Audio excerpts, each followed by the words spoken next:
الله وبركاته.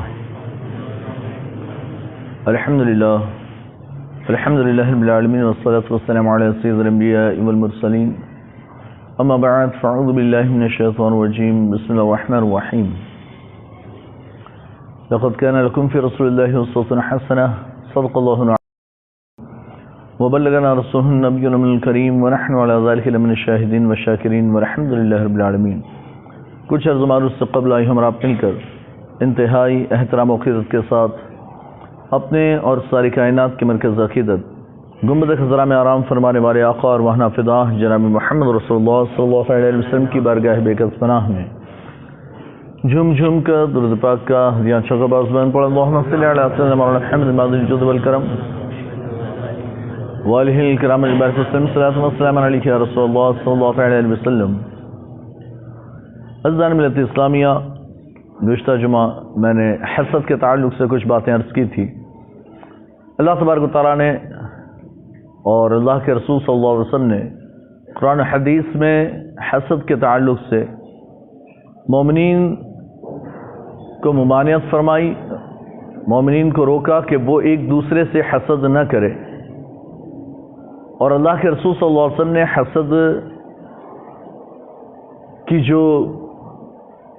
حسد کا جو انجام بیان فرمایا بڑا ہی خطرناک، کہ حسد بندے کی نیکیوں کو ایسے ہی کھا جاتا ہے جیسے کہ آگ لکڑی کو کھا جاتی ہے. بندہ جب حسد کرتا ہے کسی سے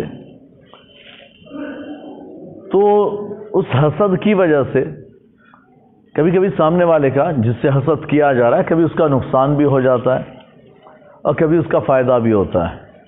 دونوں پہلو ہیں. کبھی نقصان اگر ہوا دنیا میں تو دنیاوی نقصان، لیکن آخرت میں اس کا فائدہ ہی فائدہ. دنیا میں بظاہر یوں نقصان ہو سکتا ہے کہ بندہ برباد ہو جائے، بندہ یعنی کہ کسی وجہ سے ہلاک ہو جائے. میں نے گزشتہ جمعہ ابلیس کا ذکر کیا تھا کہ ابلیس کو دیکھ لیں. ابلیس نے بھی حضرت آدم سے حسد کیا. حال یہ ہے کہ بظاہر تو دنیاوی اعتبار سے، ظاہری اعتبار سے تو کامیاب ہے. کامیاب یوں ہے کہ بندے کو قیامت تک کی زندگی مل گئی حسد کرنے کی وجہ سے. قیامت تک کی زندگی مل گئی. یعنی اس نے مہلت مانگ لیا، اللہ تو نے مجھے مردود تو کر دیا، نکال دیا اپنی بارگاہ سے، ٹھیک ہے، لیکن مجھے مہلت عطا فرما. اللہ نے بھی قیامت تک کی مہلت عطا فرمائی. انجام یہ ہے کہ ہمیشہ کے لیے جہنمی ہے، ہمیشہ کے لیے جہنم میں جائے گا. یہ اس کا انجام. حابل اور قابل دو بھائی تھے حضرت آدم علیہ السلام کے، دونوں بیٹے ہیں حابل اور قابل. حضرت آدم علیہ السلام کے نسلوں میں سسٹم یہ آپ لوگ جانتے ہی ہوں گے کہ تب یہ سسٹم تھا، ابھی تو نسل انسانی تھی نہیں، انسانیت کی ابتدا تھی. تو سسٹم یہ تھا کہ حضرت آدم و حوا سے جب بچے پیدا ہوں تو جڑوا پیدا ہوتے تھے، ایک لڑکا ایک لڑکی، ایک لڑکا ایک لڑکی، یوں پیدا ہوتے. تو اس ایک پیٹ سے جو پیدا ہوں لڑکا لڑکی، وہ دونوں آپس میں سگے بھائی بہن. پھر دوسرے پیٹ سے واپس لڑکا لڑکی پیدا ہوں تو یہ آپس میں دونوں بھائی بہن. لیکن نکاح جو ہے وہ کراس کنیکشن میں ہوگا. پہلے جو پیدا ہوا وہ لڑکا، بعد والی لڑکی، اور بعد والا لڑکا پہلے والی لڑکی، اس طرح سے آپس میں نکاح ہوا کرتے تھے. تو حابل اور اس کی بہن دونوں ایک ساتھ پیدا ہوئے. قابل بعد میں پیدا ہوا، اس کی بھی بہن، دونوں ایک ساتھ پیدا ہوئے، آپس میں بھائی بہن. حابل کے ساتھ جو لڑکی پیدا ہوئی، حابل کی جو بہن، وہ اتنی خوبصورت نہیں تھی. قابل کی جو بہن تھی وہ بڑی خوبصورت تھی. تو قابل نے سوچا میرے ساتھ جو پیدا ہوئی وہ حابل سے اس کا نکاح ہوگا اور میرا حابل کی بہن سے نکاح ہو. یہ تو اچھا نہیں ہے، مزہ نہیں آیا. تو اس نے حسد کیا حابل سے حسد کیا ایک لڑکی سے نکاح کرنے میں.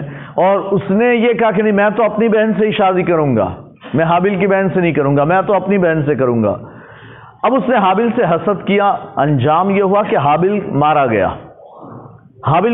قابل نے حسد کیا، حابل مارا گیا. ظاہری طور پر دنیاوی نقصان حابل نے اٹھایا جس سے حسد کیا گیا کہ وہ مر گیا. تو حابل مر گیا، اسے مار دیا گیا. قابل نے اسے کہ قتل کر دیا. اور یہ دنیا کا سب سے پہلا قتل. نقصان یہ ہوا حسد جس نے کیا تھا قابل، اس کا نقصان یہ ہوا کہ دنیا میں آج تک اور قیامت تک جتنے بھی قتل ہوں گے سب کا گناہ قابل کو ملے گا. جتنے قتل ہوں گے، جتنے مرڈر ہوں گے، سارا گناہ قابل کو بھی ملے گا. مرڈر یعنی جس نے کیا اسے تو ملے گا. آپ نے اگر کسی کو قتل کیا تو اس کا گناہ آپ کو تو ملے گا، لیکن قابل کو بھی ملے گا اتنا ہی گناہ. آپ کے گناہ سے کچھ کم نہیں، اس کے گناہ میں بھی کوئی کمی نہیں. تو ایک اس کا نقصان یہ ہوا کہ جب کوئی بندہ قتل کیا جائے گا قابل کو اس کا گناہ ملے گا.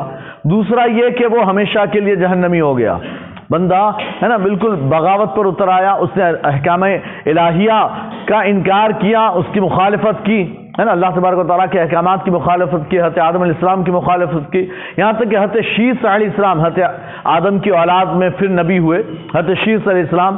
حضرت شیث علیہ السلام وہ ہیں کہ جنہوں نے سب سے پہلا جہاد کیا، سب سے پہلا غزوہ کیا.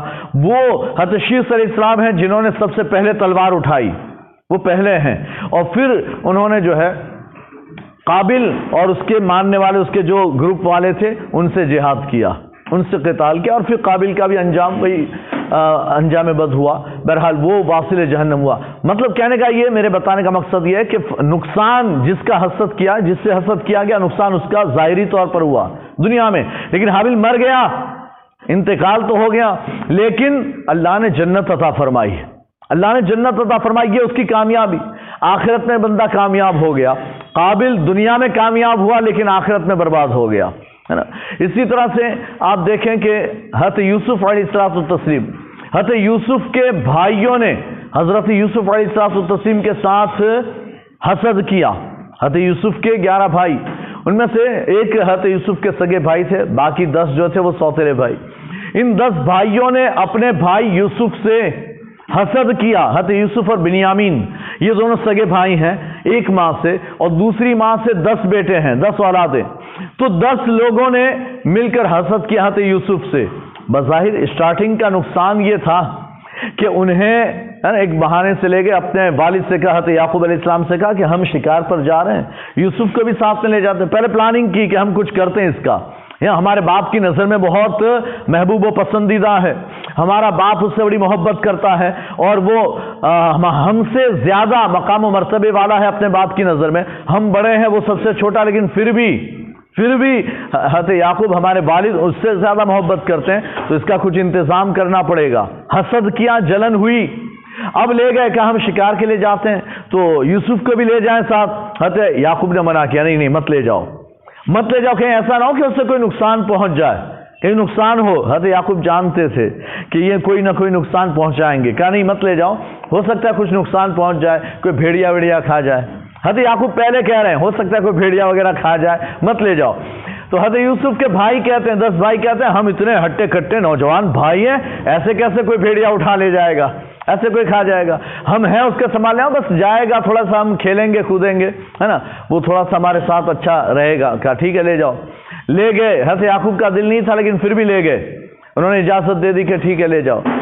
لے گئے تو بہانہ بھی کیا مارا، بھیڑیا کھا گیا. بہانہ یہی کیا کہ بھیڑیا کھا گیا، لیکن کتنی بڑی بے وقوفی کر گئے، ہے نا.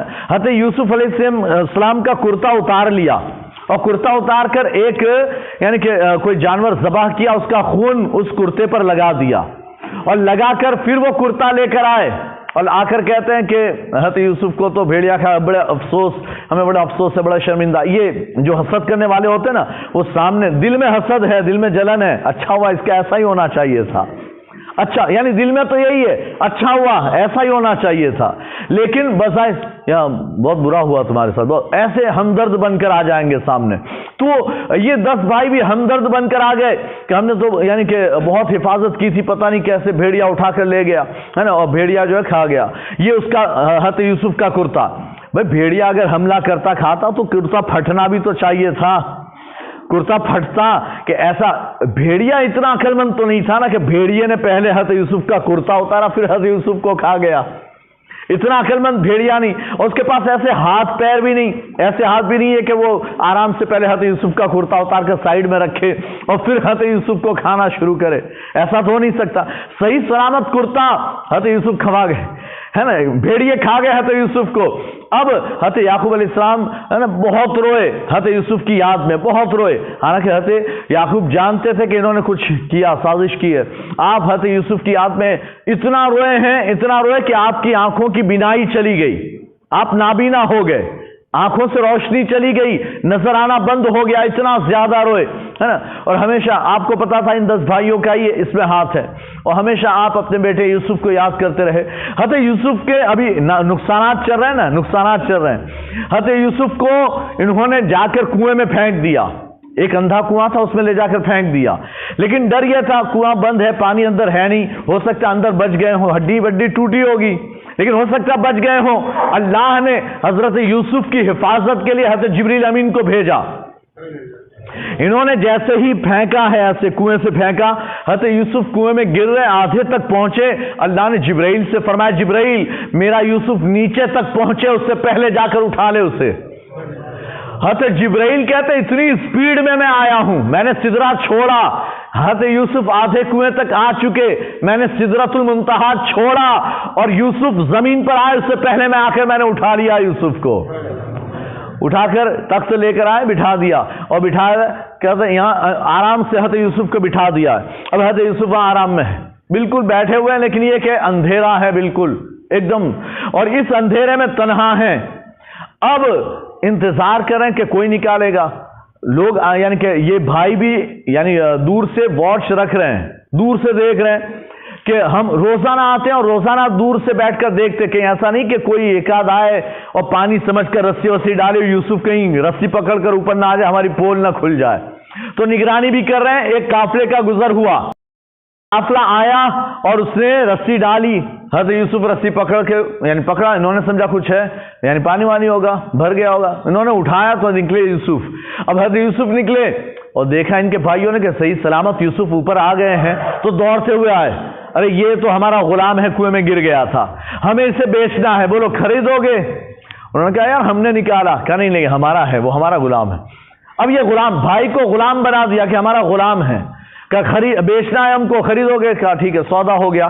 بالکل اللہ تعالیٰ قرآن میں فرماتا ہے سستے داموں میں بیچ دیا, کوڑیوں کے دام جسے کہہ لیں, ہے نا, سستے داموں میں بیچ دیا. حالانکہ حضرت یوسف علیہ السلام بڑے خوبصورت تھے, ہے نا, بہت ہی حسین و جمیل, اور بھی بچے ہیں. بیچ دیا. یہ قافلے والے لے گئے مصر, اور مصر لے جا کے مصر کے بازار میں بیچا. بیچنے کے لیے مارکیٹ میں کھڑا کر دیا, سارے غلاموں کی لائن سے یوسف بھی کھڑے تھے. یہ ذلت و رسوائی ہے کہ غلامی کی مارکیٹ میں کھڑے ہیں. یہ یوسف علیہ السلام کا ظاہری دنیاوی نقصان ہے, یہ حسد کا ظاہری دنیاوی نقصان تھا. لیکن اس کے بعد عزیز مصر جو مصر کے حاکم تھے, بادشاہ تھے, وہ ان کا وہاں سے گزر ہوا, یوسف پر نظر پڑی, کہا بیچو گے؟ کہاں اتنے میں سودا ہو گیا. عزیز مصر خرید کر لے گئے, اور عزیز مصر نے خرید کر لے جا کر گھر بڑی حفاظت سے رکھا. وہ باقی کے سارے بہت سے واقعات ہیں, وہ واقعات بیان کرنا مقصود نہیں ہے نا, وہ پھر کبھی موقع ہوا تو سناؤں گا. لیکن فی الحال اب یہ کہ پھر حضرت یوسف بڑے ہوتے گئے, اور حضرت یوسف جب بڑے ہو گئے, بادشاہ یعنی مصر میں قحط سالی ہوئی ہے. اب یعنی بادشاہ نے خواب دیکھا, قحط سالی آنے سے پہلے خواب دیکھا, اور خواب دیکھا, اللہ نے قرآن میں وہ خواب بھی بیان فرمایا. خواب دیکھا, اور خواب دیکھ کر معبرین کو بیان کیا, تو معبرین نے خواب کی تعبیر بیان کی. 7 سال تک بہت اناج اگے گا, ہریالی ہوگی, لیکن اس کے بعد 7 سال تک بالکل سوکھا ہو جائے گا, قحط سالی پڑے گی, ایک پانی کا قطرہ بھی نہیں برسے گا. تو اگر انتظام کرنا ہے تو ابھی سے یعنی انتظام کرنا ہے. تو کہتے ہیں کہ اب یہ کون یعنی کر سکتا ہے. حضرت یوسف کو جیل میں ڈالا گیا تھا, وہاں سے نکال کر لائے, اور لا کر یعنی خواب کی تعبیر انہوں نے ہی بتائی ہے, کوئی خواب کی تعبیر بتا نہیں سکا. حضرت یوسف جیل میں پڑے ہوئے تھے, وہاں سے نکال کر لایا گیا, اور انہوں نے خواب کی تعبیر بتائی. اور جب بتائی تو کہا پھر کیسے انتظام کیا جائے. حضرت یوسف نے کہا میں امین, میں امانت دار, میں حفاظت کر سکتا ہوں, انتظام کر سکتا ہوں اگر آپ چاہیں. بادشاہ نے کہا ٹھیک ہے, آپ کے ہاتھ انتظام کر دیا. پھر مصر کی بادشاہت بھی آپ کے ہاتھوں میں آ گئی, آپ مصر کے بادشاہ بنا دیے گئے بعد میں. تو یہ یعنی 7 سال آپ نے وہ جو اناج غلہ جو کچھ ہوا وہ سرکاری گوداموں میں بھرا, اور لوگوں کو تھوڑا تھوڑا بانٹتے تھے کہ بھئی حفاظت سے بچا کر کھاؤ. صرف 7 سال نہیں کھانا, آنے والے 7 سال قحط پڑنے والا ہے, تو تب بھی یہی اناج جو ہم نے 7 سال میں اگایا یہی کام آئے گا. تو تھوڑا تھوڑا حساب سے دیتے. آئندہ کے جو قحط سالی کے 7 سال تھے وہ بھی آسانی سے حضرت یوسف نے نکال دیے. مصر کے بادشاہ بن گئے. حسد نے آپ کو مصر کی بادشاہت تک پہنچا دیا. یہ آپ کی کامیابی تھی. حالانکہ اصل کامیابی تو آخرت کی، آپ اللہ کے نبی ہیں، اس سے بڑی کوئی کامیابی نہیں ہو سکتی ہے. لیکن یعنی 10 بھائیوں نے آپ سے حسد کیا. وہ رہتے اپنے والد کے ساتھ، پوری زندگی بڑے ہوتے، وہیں پر اعلان نبوت فرماتے، سب کچھ ہو جاتا. لیکن بھائیوں نے حسد کیا تو آپ مصر کی بادشاہت تک پہنچ گئے. آپ مصر کے بادشاہ. یہ حسد کا فائدہ تھا. یہ حسد کرنے کا یعنی جس سے حسد کیا گیا اس کا فائدہ. تو جس سے حسد کیا جاتا ہے کبھی اس کا نقصان ہو جاتا ہے، کبھی اس کا فائدہ بھی ہو جاتا ہے. لیکن کہنے کی بات یہ، جس نے حسد کیا اس کا تو کبھی بھلا نہیں ہونا. جس نے حسد کیا اس کا کبھی کوئی فائدہ نہیں ہوگا. آپ چاہے قابل کو دیکھ لیں، چاہے آپ ابلیس کو دیکھ لیں. اس نے حضرت آدم سے حسد کیا، اس کا فائدہ نہیں. قابل نے حابل سے حسد کیا، اس کا کوئی فائدہ نہیں ہوا.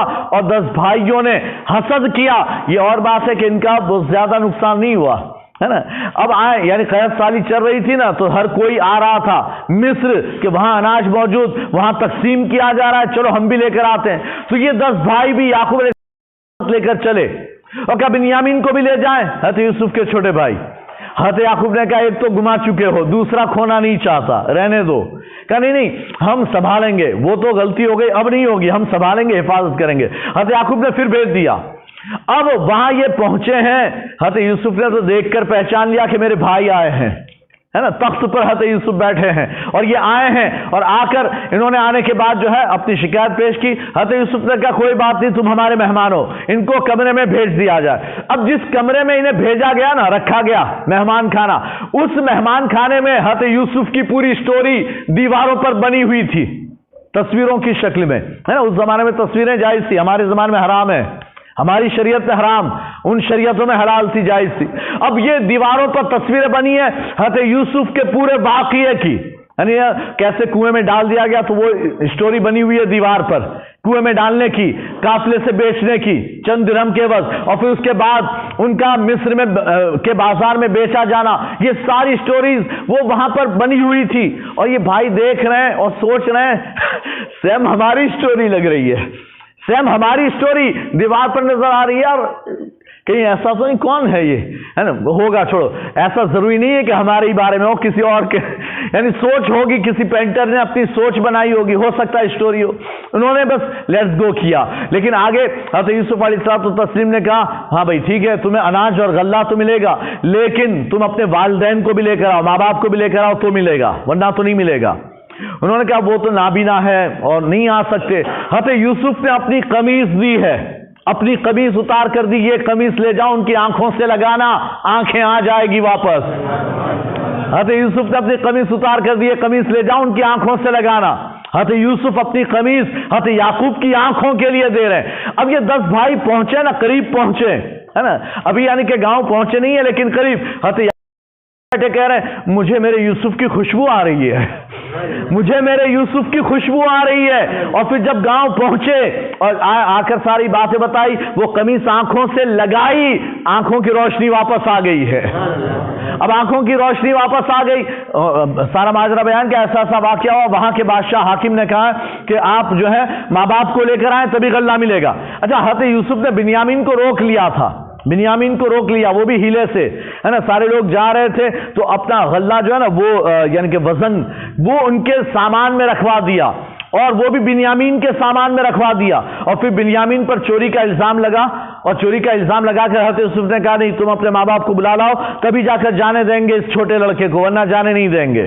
تو اس حساب سے ان کو روک لیا. تو بہرحال غلہ تو مل گیا، لیکن حضرت بنیامین کو روک لیا تھا کہ انہیں یہاں رکھا جائے گا جب تک ماں باپ کو لے کر نہیں آؤ گے. تو بہرحال پھر حضرت یوسف علیہ السلام کے ماں باپ بھی آئے، اور جب آئے ہیں تو پھر حضرت یوسف نے تعارف پیش کیا، اے ابا، میں تمہارا بیٹا یوسف، میں تمہارا بیٹا. دونوں ماں باپ بیٹے گلے ملے. ان 10 بھائیوں نے اور ان کے ماں باپ نے حضرت یوسف جب تخت پر بیٹھے تھے، انہوں نے آ کر پہلے سجدہ کیا ہے حضرت یوسف کے سامنے. آ کر سجدہ کیا۔ یہ اس خواب کی تعبیر تھی کہ جب حضرت یوسف نے بچپن میں خواب دیکھا تھا اور آپ نے اپنے والد سے کہا تھا یا ابتی انی رأیت احد عشر کوکبا والشمس والقمر رأیتهم لی ساجدین، اے ابا میں نے 11 ستارے اور ایک چاند ایک سورج میں نے دیکھا ہے جو مجھے سجدہ کر رہے ہیں۔ میں نے خواب دیکھا کہ 11 ستارے اور چاند اور سورج مجھے سجدہ کر رہے ہیں۔ والد صاحب سمجھ گئے کہ یہ خواب کیسا ہے، لیکن والد صاحب نے کہا یا بنی لا تقصص علی اخوتک، اے بیٹا اپنے بھائیوں کو یہ خواب مت بتانا۔ اور کیوں مت بتانا؟ مقصد تھا حسد نہ کریں، کہیں تمہارے خواب کو جان گئے تو حسد کریں گے، تو حسد نہ کریں اس لیے تم مت بتانا۔ اس لیے شیطان کی چالیں بڑی ہوتی ہے، ان الشیطان للانسان عدو مبین، ہے نا، شیطان انسان کا کھلا دشمن، وہ فوراً حسد میں مبتلا کرے گا۔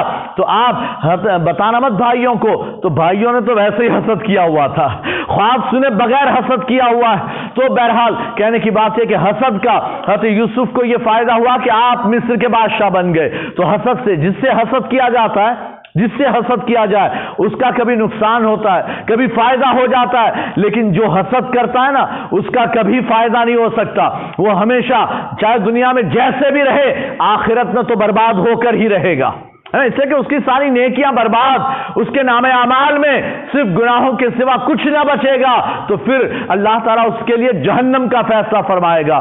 اللہ تبارک و تعالیٰ ہم سب کو حسد جیسی برائی سے محفوظ فرمائے۔ وآخر دعوانا الحمدللہ رب العالمین۔ السلام علیکم ورحمۃ اللہ وبرکاتہ۔